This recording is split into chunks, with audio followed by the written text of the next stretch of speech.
Dalam rangka HUT Sumsel ke-73 tahun, Pemprov Sumsel mengadakan pasar murah dan bazar Ramadan bertempat di kantor dinas PU Bina Marga dan Tata Ruang.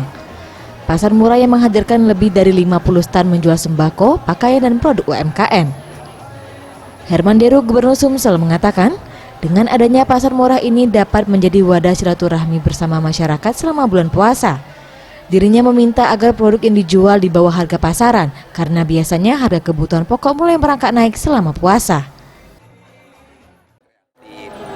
Ini bulan Ramadan, masyarakat dan para pegawai ini sama, butuh juga butuh ketersediaan untuk menghadapi Lebaran.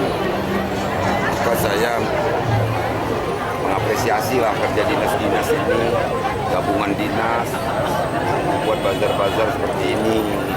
Ini kan nggak perlu modal, bawa UMKM, bawa produsen, bawa ke sini, ada yang membeli pasti. Kan?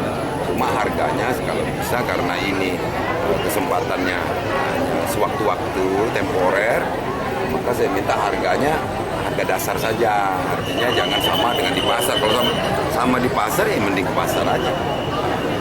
Kedua, mengikat silaturahmi. Kalau nggak begini apa sih bisa bersilaturahmi antar dinas yang jumlahnya ribuan orang ini? Kalau nggak diikat dengan cara-cara seperti ini juga untuk satu persepsi bahwa kita kalau bersatu kita bisa.